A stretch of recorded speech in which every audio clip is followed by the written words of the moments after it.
El 24 de marzo de 1976 se produjo en la Argentina un golpe de Estado que dio inicio a la última dictadura militar.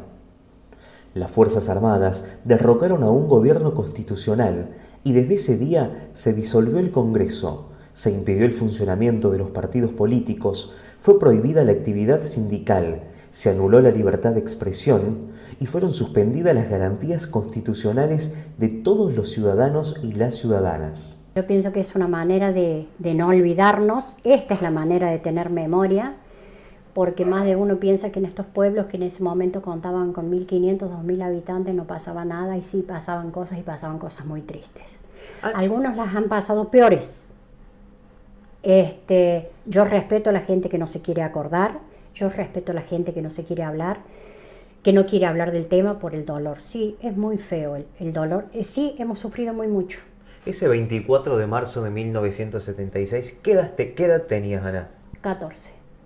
¿Cómo fue Iba a cumplir 15 años ese año. Cuando te despertaste para seguramente ir al colegio? ¿Cómo te enteraste, se enteraron en tu casa de este nuevo gobierno que tenía el país? Porque había una radio que estaba permanentemente en LB2, en ese momento era LB2, y por LB2 estaban escuchando los comunicados. Tenemos la suerte de haber nacido en una familia preparadas, culturalmente instruidas, sin poca instrucción a nivel escolar, pero sí personas muy preparadas, muy con la universidad de la calle, como mi padre. Entonces, ni bien nos levantamos, nos puso sobre aviso de lo que estaba pasando en el país. Fueron una familia que tenían conciencia del gobierno que había asumido. Sí, aparte que nosotros veníamos, hacía 3 años, que no llegaba a 3 años que nos habíamos radicado acá en San José de la Dormida, de donde era oriundo mi padre, y nos habíamos venido en 1973, en julio de 1973, y esto acontecía en marzo de 1976. ¿Te enteraste por la radio? ¿Te fuiste al colegio? Nos fuimos a la escuela y bueno, como era de esperar, las explicaciones fueron escuetas, era como que no había pasado nada malo. Hoy uno se pone a pensar que habrán tenido el mismo miedo que tenía mucha gente. Uno es, dentro de su edad, había una marcada inocencia, tampoco a nosotros se nos sembró el miedo, es decir, si bien es cierto, nuestros padres nos pudieron clarificar de qué se trataba, pero no nos sembraron el miedo, porque el que nada hace, nada teme. Entonces no se nos sembró el miedo. Sí se nos contó como una parte triste de lo que le terminaba de acontecer en ese amanecer a la Argentina. Entonces uno fue sabiendo, pero fue un tema que quedó ahí nomás, era como que se iba uno, subía el otro, es decir, nadie estaba pensando de que te sacaban a los empujones, que te sacaban a punta de arma, no, eso ni se nos cruzaba por la cabeza. ¿Qué pasó, Ana, en ese tiempo a nivel institucional, por ejemplo, con el municipio? Con el municipio también cesa el gobierno democrático, el que estaba, y asume un retirado de la Marina. Porque todos, así como las legislaturas, por ejemplo, todo lo que era la parte parlamentaria del país pasaba a no tener más actividad, ya no había más congreso, no había parlamento, no había legislatura, no había asambleas, no había nada. Todo lo que eran cargos directivos, cargos de funcionarios, pasaban a depender pura y exclusivamente de las Fuerzas Armadas.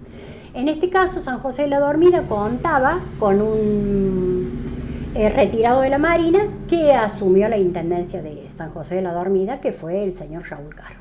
¿Recordás, Ana, quién era el intendente en ese momento de nuestra Raúl Caro?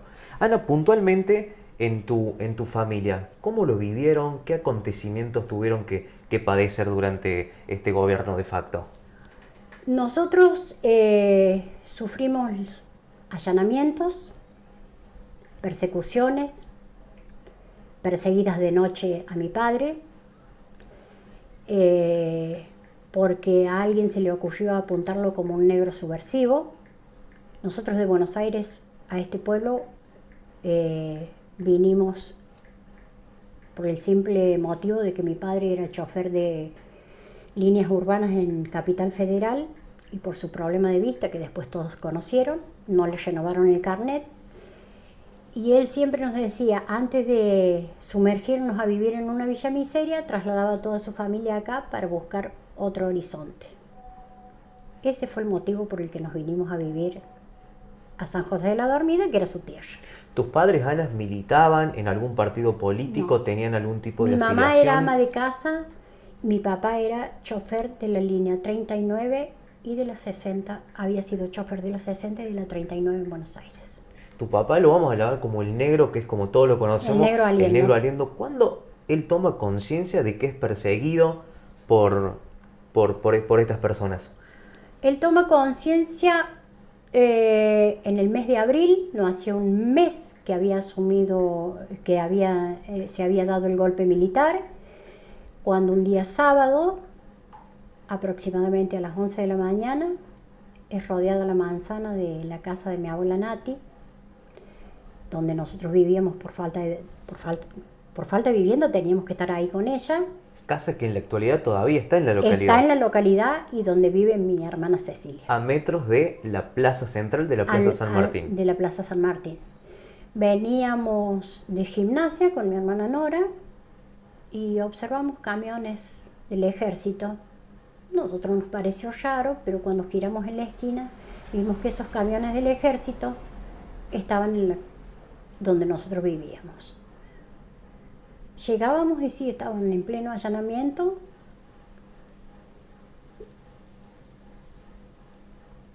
Cecilia, mi hermana, contaba con 5 o 6 años. Jugaba, alguien la hacía jugar de estos vestidos de verde, la hacía jugar caminando sobre la verja. Hubo alguien que se apiadó de esa criatura. A plena luz del día. A plena 11 de la mañana de un día sábado. ¿Qué sucedió adentro de tu casa, Ana, ese día? Terror. El lugar en el que uno tiene la tranquilidad, la paz, el resguardo, estaba siendo invadido. Invadido, pero ¿de qué manera? Y violentado. Yo tenía 14 años, no habrá tenido 12, y para que les mostráramos los libros, nos apuntaban con fal.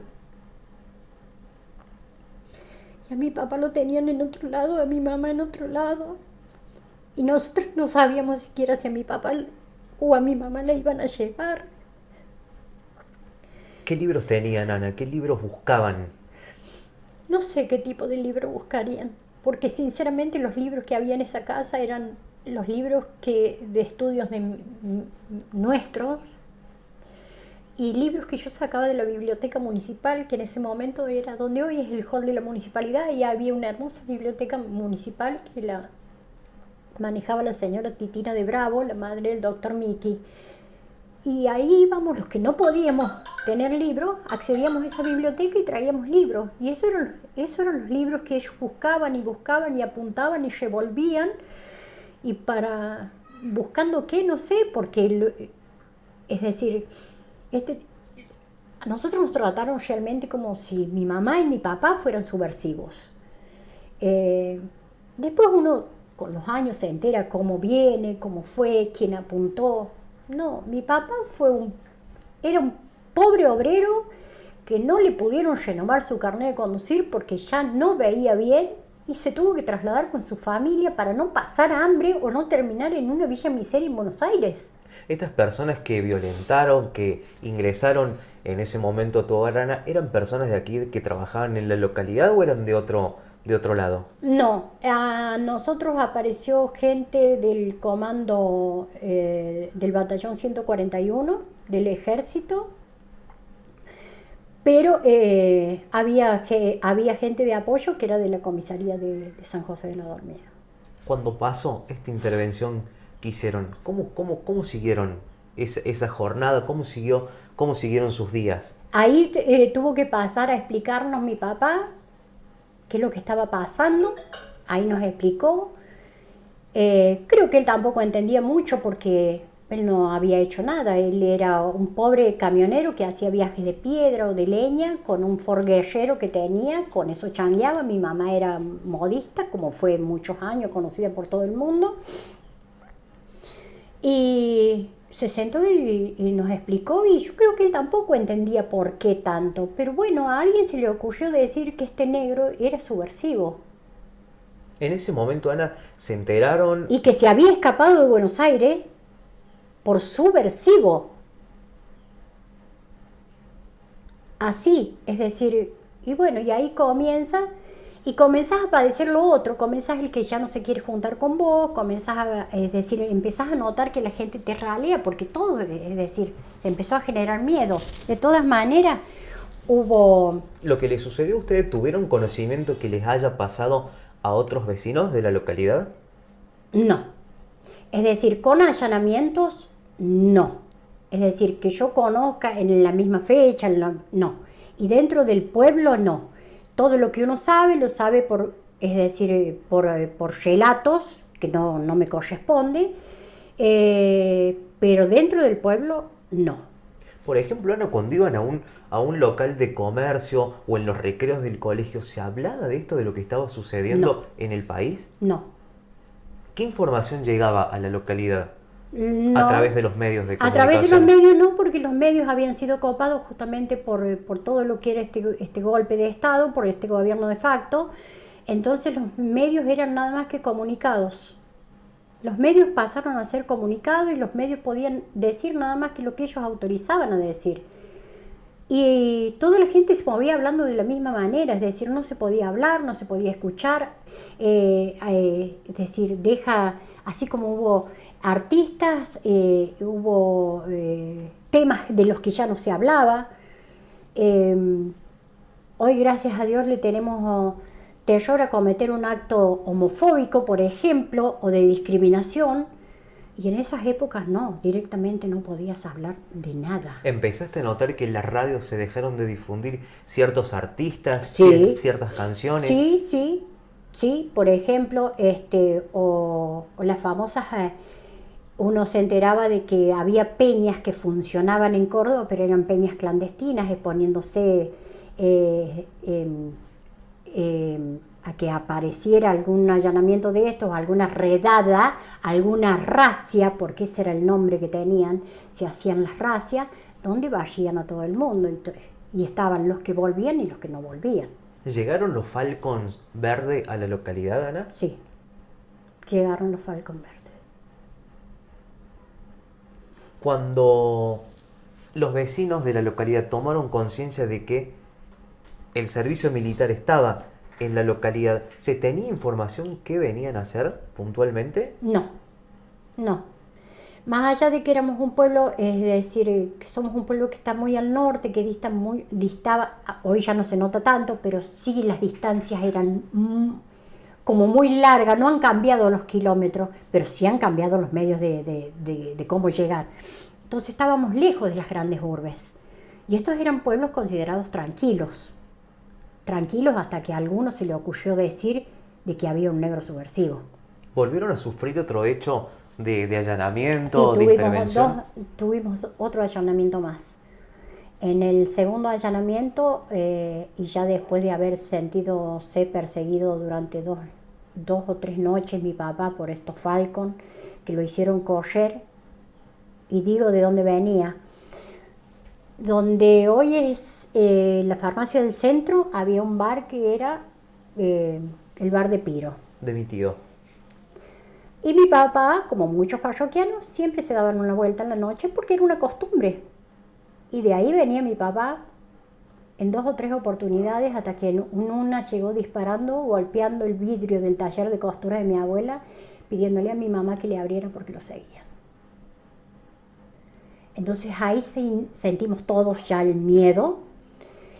Y con el segundo allanamiento, mi papá toma la determinación, sin saber nosotros, y mi mamá, que es la que se queda llorando, de tomar su libreta de enrolamiento de color marrón e irse al batallón 141 del Parque Sarmiento y entregarse. Porque él no había hecho absolutamente nunca nada. Y él no tenía nada que ver con todo esto que le estaba pasando. Y ahí es donde el ejército promete dejarlo en paz.